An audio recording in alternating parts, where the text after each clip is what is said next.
alunos e alunas, tudo bem? Estamos aqui mais uma vez para a aula de língua portuguesa. Eu sou a professora Lorena Lima. Vamos lá ver o nosso conteúdo de hoje? Aula 29, eixo, leitura. Conteúdo, gênero textual do tipo dissertativo, identificação de argumentos e processo de argumentação no texto. Procedimento de leitura, identificação do tema e hierarquização de ideias do texto. Habilidade a ser desenvolvida. Reconhecer o tema principal ou o propósito do autor em textos, estabelecendo relações entre o assunto, a finalidade, o público-alvo e o gênero textual. Aparentemente, o que nós lemos é muita coisa, mas são procedimentos naturais quando nós estamos lendo ou escrevendo um texto. Vocês vão ver como é simples isso. Vamos lá para o nosso momento de estudar?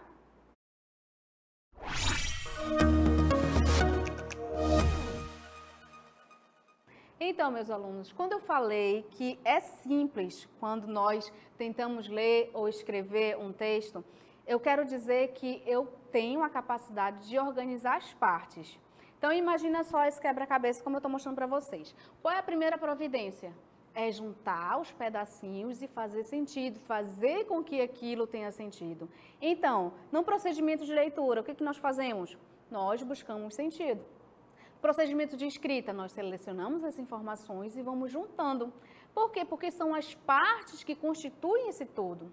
Então, eu tenho um texto de sentido que pode ser escrito, que pode ser também imagem, um texto visual, pode ser uma fotografia, uma pintura, pode ser uma foto, por que não? E aí sim, quando essas partes se juntam, e aí você começa a produzir sentido, você vê sentido naquilo, porque se não tiver, como é que você vai dizer que aquilo é um texto? Com que o que você está vendo é um texto? Não tem como. Então, no processo de leitura e de escrita, a gente fica nesse movimento de buscar essas partes e tentar organizar. É como se nós tivéssemos que se equilibrar. Por quê? Porque eu tenho aqui, imagina, eu tenho aqui várias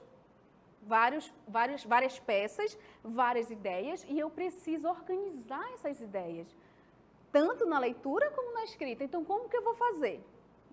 Como que eu vou organizar isso? Primeiro que eu tenho que ter noção de que eu sou um nativo na minha língua, então eu entendo completamente as coisas, as informações. E a gente consegue identificar quando isso não faz sentido, ok? Então é muito importante a gente observar isso, tanto na leitura quanto na escrita dos textos. Vou mostrar para vocês agora a outra parte no quadro. E o que nós temos aqui? Primeiro, eu posso dizer que isso é um texto? Não, porque não faz sentido, não é? O que eu tenho? Eu tenho as partes que vão formar um todo. Então, para se constituir como texto, eu preciso montar. Que texto é esse? Estão conseguindo perceber aí? Olha só que bonito. Opa, peraí, volta, coordenação motora. Aí, primeiro, cada parte dessa faz sentido quando está completa. Já é um texto que vocês podem dizer? Está começando a formar, não é? Então, olha só. Eu tenho quase pronto um todo de sentido. Eu já vejo mais ou menos o que é. Oh, meu Deus, espera aí, só um minutinho. A professora está com coordenação aqui, precisando treinar. E agora, o que nós temos? O que eu posso dizer dessa paisagem? Tá vendo como ficou com sentido? Tá vendo que eu estou conseguindo pegar as partes e formar um texto já todo organizado. No processo de escrita e leitura, um texto escritos, acontece da mesma forma. Você tem essa capacidade de juntar as partes para fazer sentido. Lembrando, se não fizer sentido, não é texto, tá bom? Vamos ver a outra imagem aqui, por favor. Essa outra imagem, a gente consegue observar como esse texto está composto, a composição dele. Então, eu tenho ele organizado completamente, mas eu tenho aqui o que é principal. Olha só, isso aqui não está à toa. Isso aqui não está. Por quê? Por mais que eu tenha as partes aqui do lado, tudo isso é informação importante. O que eu tenho de principal? O objeto da paisagem é exatamente essa árvore. É a árvore que chama mais atenção, que tem o sol ali ao fundo. Num texto escrito, vai acontecer a mesma coisa. Eu tenho um tema, um assunto, que no caso dessa fotografia aqui, o assunto é a árvore, e eu tenho as informações secundárias. Quando a gente fala em hierarquização, é exatamente isso. Eu tenho informações secundárias que são fundamentais para o sentido do texto, e eu tenho o que é principal. Por quê? Porque tudo que está ao redor vai ser importante para o que é fundamental. No caso dessa fotografia, é exatamente essa imagem de árvore, essa árvore com o pôr do sol ao fundo. Como a gente pode observar, eu tenho vários tipos de texto. O que nós vamos estudar hoje é exatamente os tipos dissertativos. Então, vamos ver como organiza, como se compõem esses textos, partindo desse princípio aí, de organização das ideias. Vamos lá. A gente já sabe que o texto dissertativo, ele é diferente, porque eu tenho vários tipos, em vários gêneros, na verdade, e ele tem o objetivo de expor. Então, o que é dissertar? Expor um assunto de forma abrangente e aprofundada. E a partir daí, eu vou o quê? Eu vou argumentar. Então, para um texto ser dissertativo, eu preciso apresentar os dados, ideias, provas que fundamentem um ponto de vista sobre o assunto. Inicialmente, eu não posso dissertar sem apresentar argumentação. Eu não posso fazer informações sem ter como comprovar o que eu estou dizendo, como fazer uma abordagem mais aprofundada a partir de elementos que eu vou antecipadamente selecionar. Então, nesse processo de dissertação, para compor um texto, eu preciso selecionar aí os meus argumentos. Primeiro, quais são esses tipos de argumentos? Argumento de autoridade, argumento por evidência ou comprovação, argumento por comparação, argumento por causa e consequência e argumento por ilustração ou exemplificação. Deixa eu voltar aqui novamente para a gente observar cada um. Primeiro, essa aula nós vamos identificar quais são esses argumentos. Então, eu não vou explicar tanto aprofundadamente cada um desses, tá? O que é importante? Que a gente identifique essas partes. Quando é argumento de autoridade? Quando eu tenho alguém da pesquisa, uma autoridade na área para fazer afirmações sobre o que eu vou falar ou escrever. Quando é por evidência, gente, a ciência, né? Eu preciso de comprovação, eu não vou dizer por dizer. Quando é argumento por comparação, como o nome próprio diz, quando eu apresento no desenvolvimento comparações para que aquele texto faça sentido, para que eu esteja falando faça sentido. Então, é comparação ou analogia. No caso aqui, causa e consequência, a mesma coisa. Eu tenho as consequências e aí eu vou expor quais são essas causas e quais são as consequências de determinado assunto. E por ilustração também é muito usado, que a gente vai dar os exemplos, né? Ilustração ou exemplificação. Agora a gente vai ver como funciona esses procedimentos de leitura e identificação de argumentos nos próprios textos. Como eu disse para vocês, nós temos assim essa capacidade de falar, de escrever, de tentar convencer o outro e, a partir daí, selecionar informações, como se fosse num quebra-cabeça, para que tudo isso faça sentido. Então, é muito importante a gente organizar dessa forma. Agora, nós vamos analisar dois textos. O primeiro que fala sobre algo muito comum no nosso dia a dia, principalmente no nosso aprendizado de escrita, lá na alfabetização, lá no início, muitas crianças passaram por isso e a gente vai olhar. A gente vai observar como funciona tanto as informações, como se estrutura essa argumentação. Depois a gente vai falar sobre um texto sobre idoso, tá bom? Então vamos lá para o quadro agora. Primeiro texto. O que é dislexia? Grande parte dos estudantes que invertem letras no processo de alfabetização age desta forma porque estas ocorrências são normais no processo de aquisição da linguagem na escrita.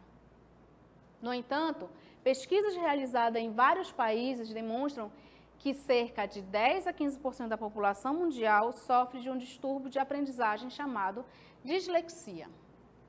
A dislexia é definida como um transtorno de aprendizagem na hora da leitura. É uma condição hereditária com alterações genéticas e neurológicas. Acomete crianças com inteligência dentro dos padrões de normalidade, sem deficiências sensoriais, isentas de comprometimento emocional significativo e com oportunidades educacionais adequadas. Olha só o que é interessante nesse texto. Primeiro, que ele é um texto informativo, então a partir daí a gente consegue já pensar qual é o público-alvo. Qual é o público-alvo desse texto? O que o autor tentou expor, né, para que as pessoas entendessem a informação especificamente. Primeiro, se eu começo aqui com uma apresentação do que é dislexia, eu vou ter que necessariamente ter nas partes o quê? As informações necessárias. Então, o que é dislexia? Eu vou ter que ter no texto, identificar esses argumentos aqui. Então, eu vou já voltar, eu vou adiantar aqui só para a gente ver como ele está estruturadinho. Aí eu volto para as partes. Olha só, primeira parte, segunda parte, terceira parte e tem uma continuidade aqui, não é? Então, eu posso dizer que aqui é uma parte do quebra-cabeça, aqui é outra, outra e outra. E que vai formar o quê? Um todo de sentido. Tudo isso aqui faz sentido. Então, bora lá identificar esses argumentos. Que argumentos são esses? Então, eu tenho uma informação principal, que é o quê? Que grande parte dos estudantes que fazem a inversão, que invertem letras no processo de alfabetização, age desta forma porque estas ocorrências são normais no processo de aquisição da linguagem, ou seja, é normal quando nós estamos aprendendo a escrever fazer uma inversão. Só que, olha só, no entanto, eu já tenho aí uma informação a mais para fazer com que a gente pense de uma outra forma.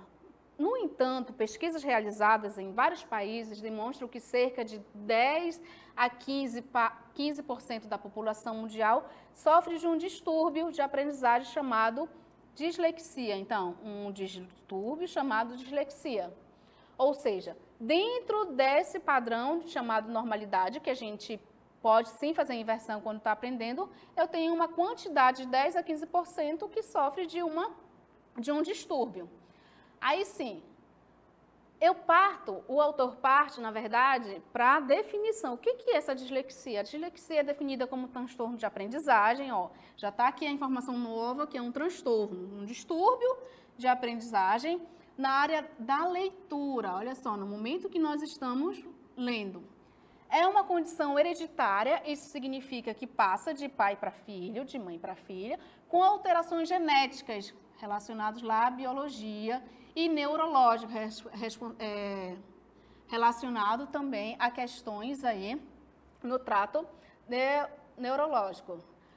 Acomete crianças com inteligência, com inteligência dentro dos padrões de normalidade, que é considerado normal, sem deficiências sensoriais, sem deficiências de visões, isentas, sem comprometimento emocional, ou seja, não há nada que diga que essa criança tem aí algum comprometimento na parte emocional e com oportunidades educacionais adequadas. Ou seja, é tão comum, gente, é tão comum nós presenciarmos, professores também presenciarem, crianças com distúrbios de aprendizagem de leitura. Então, é importante a gente identificar esses argumentos, como eles estão organizados e como está hierarquizada essas ideias. Vamos partir para o outro texto? Vamos lá. O outro texto também muito comum, infelizmente, aí eu posso usar infelizmente, que fala sobre a violência contra o idoso, né? Então, violência contra o idoso é crime, saiba como denunciar. Vamos ver como ele está estruturado. Primeiro, um levantamento feito pelo Ministério da Mulher, da Família e dos Direitos Humanos revelou que o número de denúncias de violência contra idosos aumentou 13% em 2018, em relação ao ano anterior. Foram registrados 102 casos por dia, sendo a maioria 85,6% cometida nas residências das vítimas, por filhos 52,9% e netos 7,8%. Já a Organização Mundial da Saúde, OMS, diz que 1 em cada 6 idosos é vítima de algum tipo de violência. Este dado faz parte de um relatório publicado na revista Lancet Global Health, que alerta que quase 16% das pessoas com mais de 60 anos sofreram de algum tipo de distúrbio. Como estão organizadas essas ideias? Como nós vimos, infelizmente é uma realidade, e a gente tem que observar aí como o autor organizou, como ele trouxe dados para argumentar. Então, aumento de 13%, da onde? Do Ministério da Mulher e da Família. Aí sim, vai selecionar todas as informações aqui ligadas a números, por quê? Porque ele fez uma pesquisa para poder informar para a gente. Aí o autor continuou, a Organização Mundial da Saúde é mais uma peça do quebra-cabeça para informar, para acrescentar informações aí no nosso texto. Então, este dado faz parte de um relatório publicado na revista. Olha só, eu tenho aqui um discurso de uma revista internacional, e com a apresentação aí de números, né? Então, olha só, quase 16% das pessoas com mais de 60 anos já sofreram algum tipo de abuso, né? Aí, começa. Ambas as pesquisas mostram que este tipo de violência vem aumentando e podem, por isso, gerar custos não só para a saúde do idoso, como também um grande problema social, já que a população mundial, inclusive a brasileira, está ficando cada vez mais velha. Olha só, fecha aqui, essa é a conclusão. Quando eu digo ambas as pesquisas, a primeira da Organização Mundial, aliás, a primeira do Ministério da Mulher e da Saúde, e a segunda da OMS. Olha que interessante como ele está organizado esse texto, né? Eu tenho as partes do quebra-cabeça aqui que estão formando um todo de sentido. Dentro dessas partes eu tenho levantamentos estatísticos, né? Por quê? Porque eu tenho uma pesquisa aqui que vai dizer que eu não estou dando informação à toa. Então, quando eu digo um levantamento feito pelo Ministério da Mulher, Família e dos Direitos Humanos, um argumento, depois a Organização Mundial da Saúde, e aí eu finalizo aqui, que essas pesquisas mostram que esse tipo de violência vem aumentando, infelizmente, né, gente? Vem aumentando, e por isso pode gerar custos não só para a saúde do idoso, como também para um grande problema social, que infelizmente ocorre. Está mais próximo do que a gente imagina, né? Já que a população mundial, olha só, inclusive a brasileira, está ficando cada vez mais velha. Então, assim, as informações estão se hierarquizando, se organizando como peças de quebra-cabeça para formar um todo. Viram que são procedimentos comuns na leitura, no processamento da leitura e da escrita de um texto? Quando a gente pensa em hierarquização das ideias, é exatamente isso. A gente organiza, a gente seleciona, a gente pesquisa também para poder pensar esse todo, para pensar essas partes de um grande quebra-cabeça, juntar e formar um todo de sentido. Tudo bem? Ficou claro até aqui? Agora nós vamos para o nosso momento de exercitar.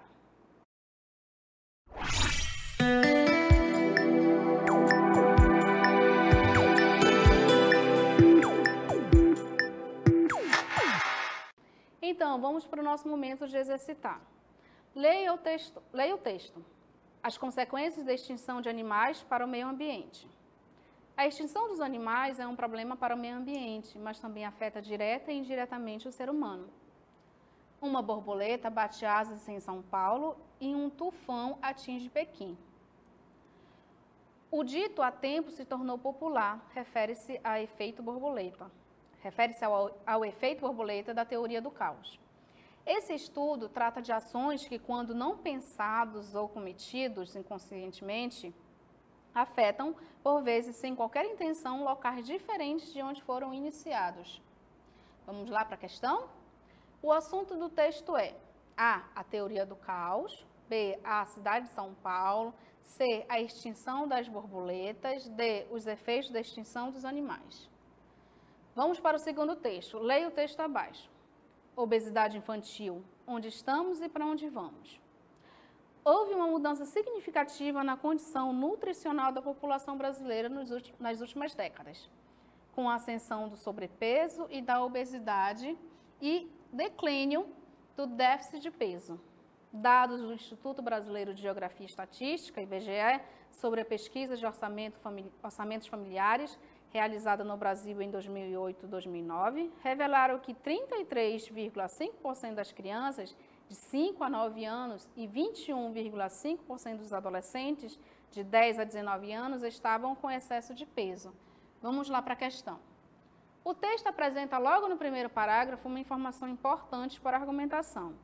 Trata-se de A, informação baseada no senso comum, B, informação baseada em dados estatísticos, C, informação baseada em ditado popular, D, informação baseada em sentimentos.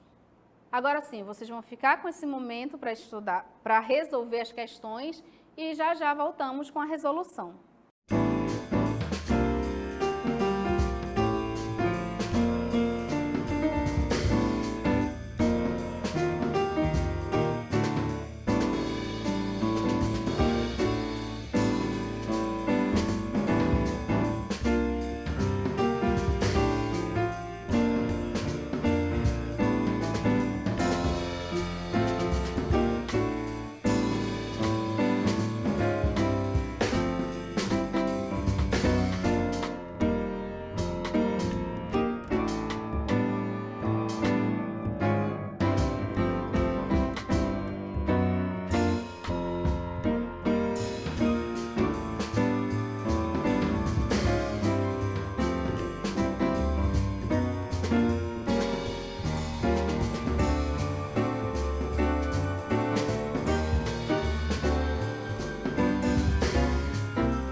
Então, meus alunos, conseguiram entender? Conseguiram resolver? Observaram aí como as questões estão organizadas, como as informações estão organizadas, na verdade, como essa hierarquização de início, meio e fim, de cima para baixo, de baixo para cima, isso é muito importante a gente entender. Então, bora lá para ver o que vocês responderam. Primeira questão. As consequências da extinção de animais para o meio ambiente. Título, não é? Então, a extinção dos animais é um problema para o meio ambiente, mas também afeta direta e indiretamente o ser humano. O que eu tenho aqui? Uma informação inicial que fala sobre a extinção dos animais. Tudo bem. E aí eu venho com um exemplo, aliás, com uma aspa, não é? Com uma fala. Uma borboleta bate asas em São Paulo e um tufão atinge Pequim. O dito que há tempo se tornou popular refere-se ao efeito borboleta da teoria do caos. Esse estudo trata de ações que, quando não pensadas ou cometidas inconscientemente, afetam por vezes, sem qualquer intenção, locais diferentes de onde foram iniciados. Olha que interessante, antes de resolvermos a questão, vamos ver aqui. Primeiro, o autor ele abre uma aspa e coloca aqui um dito. Quando a gente fala em hierarquização de ideias e por que o todo faz sentido, porque essa informação, claro, complementa o que foi dito antes. Por quê? Porque eu tenho aqui a informação de que tudo está, digamos, ligado. Então, se uma borboleta bate asas aqui em São Paulo, no Brasil, em São Paulo, o que eu tenho? Ah, um efeito de tufão lá em Pequim. Não é? Aí sim, primeiro dito. Esse estudo trata de ações que, quando não pensadas ou cometidas inconsequentemente, afetam o quê? Qualquer intenção, por vezes, sem qualquer intenção, locais diferentes de onde foram iniciados. O que a questão pede? Isso é importante a gente ver como essas ideias estão relacionadas. Qual é o assunto? Será que é a teoria do caos? Será que é a cidade de São Paulo? A extinção das borboletas ou os efeitos da extinção dos animais? O que vocês responderam? Lembrando que todas essas alternativas todas essas informações, aliás, estão presentes no texto. Se vocês acertaram, colocaram a D, vocês acertaram. Por quê? Porque por mais que a teoria do caos esteja na questão, a cidade de São Paulo, a extinção das borboletas, o que é principal é os efeitos da extinção dos animais, ou seja, tudo isso eu tenho que relacionar, verificar o que é mais importante. Tudo isso aqui está no texto, mas o que é principal, o objeto, como se fosse numa fotografia do quebra-cabeça, seria o quê? Os efeitos da extinção dos animais. Responderam certinho? Vamos lá para outra questão. Título: Obesidade infantil. Onde estamos e para onde vamos? Houve uma mudança significativa na condição nutricional da população brasileira nas últimas décadas, com a ascensão do sobrepeso e da obesidade e declínio do déficit de peso. Dados do Instituto Brasileiro de Geografia e Estatística, IBGE, sobre a pesquisa de orçamentos familiares, realizada no Brasil em 2008 e 2009, revelaram que 33%, aliás, 33,5% das crianças de 5 a 9 anos e 21,5% dos adolescentes de 10 a 19 anos estavam com excesso de peso. Antes da questão, vamos lá tentar analisar rapidinho. Primeiro, trata de um texto, trata da obesidade infantil, não é? Antes de começarmos a ler, nós temos aqui uma informação de que existe um texto antes, porque isso aqui indica que uma parte foi recortada. E aí sim, se eu estou tratando de obesidade, eu preciso de informações que comprovem, não é? Comprovem que existe essa obesidade, que houve uma ascensão, o que é uma ascensão? Subida do sobrepeso e, ao mesmo tempo, um declínio, ou seja, uma descida do déficit de peso. O que o autor faz para comprovar isso? Ele traz dados estatísticos, dados da onde? Do IBGE, que é o Instituto Brasileiro de Geografia e Estatísticas. Sobre o quê? Sobre a pesquisa de orçamentos familiares. Em que período? 2008 e 2009. Que é importante a gente observar nesses textos. Primeiro, como estão organizadas as informações, onde essas fontes são procuradas, onde buscamos essas fontes.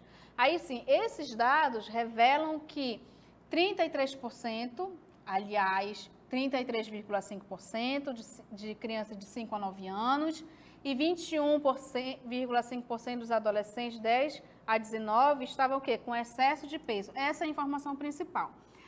Aliás, essas são as informações que complementam a informação principal.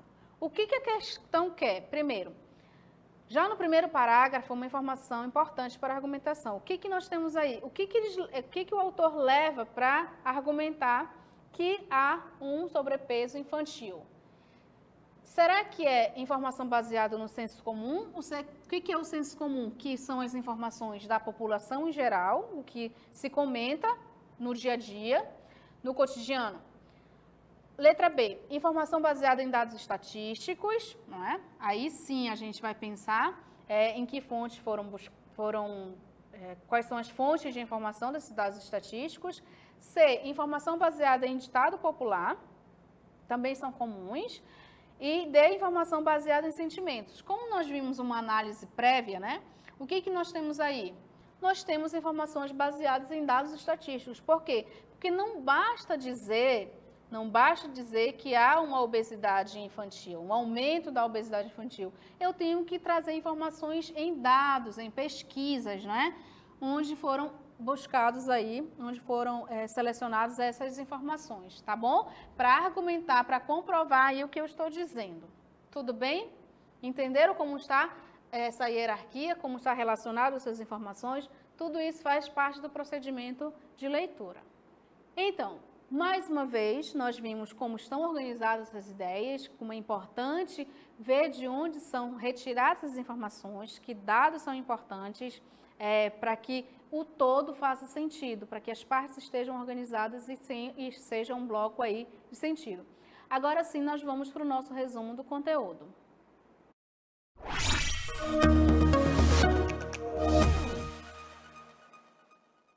Então, como nós vimos, como é importante a gente selecionar essas informações, como é importante a gente organizar e ver como o texto está estruturado.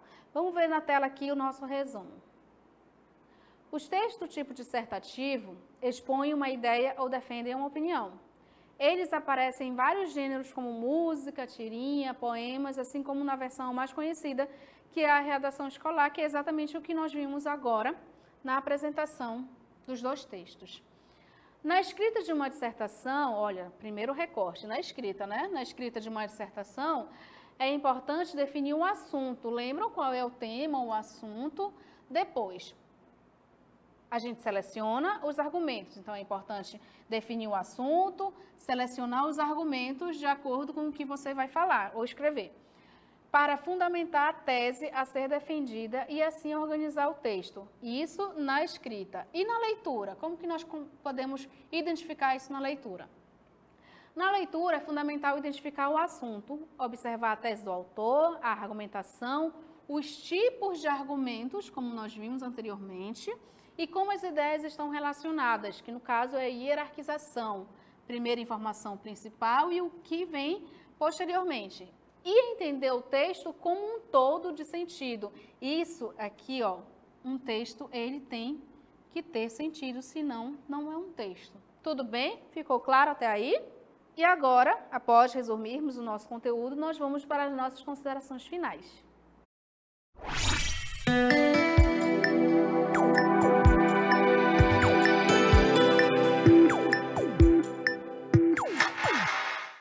Agora sim, nós vamos finalizar a nossa aula, pensar aí o que nós organizamos, o que nós lemos, o que nós vimos, pensar o texto como um todo de sentido, lembrar das partes, lembrem lá do quebra-cabeça, tanto para os textos escritos como para os textos visuais, as imagens, as fotografias, e assim pensar nessa estrutura, tanto na escrita, a gente pensa que não, mas dá um trabalhinho na escrita porque não é natural, quanto na leitura também, porque a partir do momento que você pega um texto, que você tem acesso a esse texto, você consegue aí, ó, faz esse movimento de identificar a função, para que esse texto serve, como essas informações estão organizadas, como foram selecionadas, quais foram as fontes consultadas.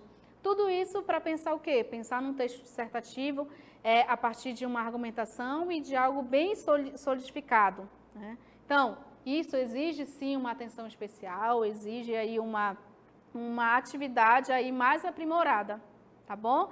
Então, assim a gente vai organizando a partir de um quebra-cabeça esse todo de sentido, tá bom? Ficou claro para vocês? Muito obrigada pela atenção e até a próxima aula.